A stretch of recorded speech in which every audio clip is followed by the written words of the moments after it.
আসসালামু আলাইকুম বন্ধুদের মাঝে এলাম কিছু কথা শেয়ার করতে। আমি ইউটিউবে, ফেসবুকে, টিকটকে কবি হিসাবে পরিচয় দিয়েছি।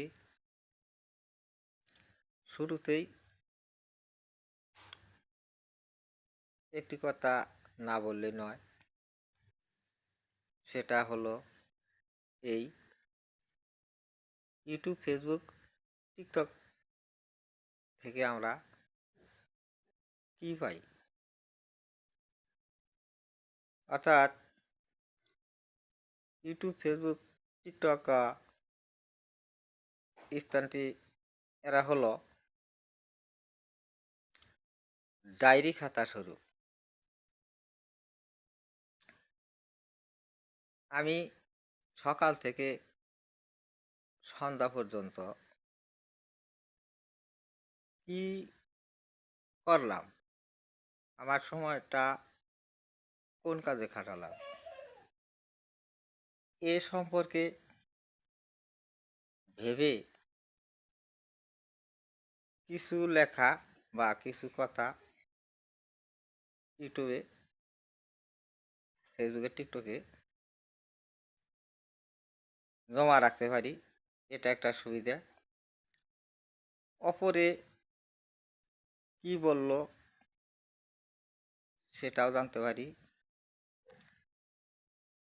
এতে করে আমার, তোমার বা আরও অনেকের অভিজ্ঞতা বাড়ে। অর্থাৎ অজানা কে জানে। আমাদের মধ্যে পরস্পরে অর্থাৎ একে অপরের মধ্যে পরিচয় বাড়ে, সম্পর্ক, ভালো সম্পর্ক হয়। এটাও একটা বিরাট সুবিধা। ইউটিউব থেকে, ফেসবুক থেকে, টিকটক থেকে পাই আমরা। আসলে ইউটিউব, ফেসবুক, টিকটক এরা জ্ঞানের ভাণ্ডার। এরা অনেক কিছু জানে।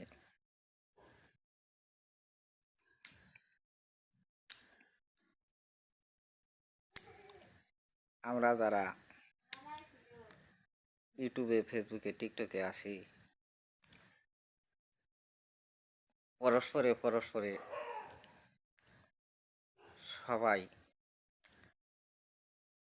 একে অপরের কথা শুনবো, একে অপরের কথা বোঝার চেষ্টা করব। কারো মনে ব্যথা বা কষ্ট দিব না। সবাই মিলেমিশে কাজ করে যাব। আমরা সবাই একে অপরের ভুলগুলি সংশোধন করব বা করার চেষ্টা করব। আর কি বলার আছে, আমার জন্য আপনারা দোয়া করবেন।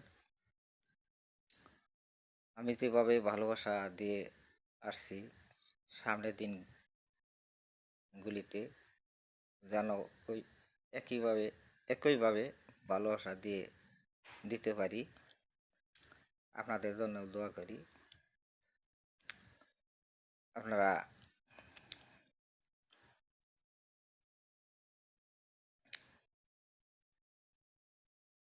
ইউটিউবে, ফেসবুকে, টিকটকে ভিডিও দিয়ে যান। আমি ইউটিউবে, ফেসবুকে, টিকটকে প্রতিদিন কমপক্ষে 3 ঘন্টা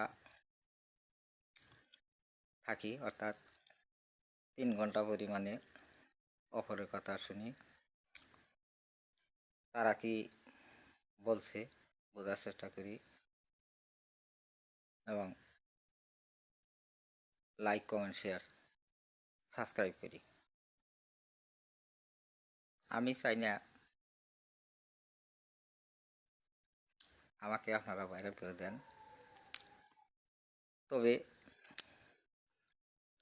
একটা জিনিসই বলতে বাধ্য হলাম, সেটাই এই কাউকে ছোট মনে করবেন না, নিজেকেই ছোট মনে করে অপরকে ভালোবাসা দিবেন। সকলের মঙ্গল কামনা করি, বিদায় নিলাম। আসসালামু আলাইকুম।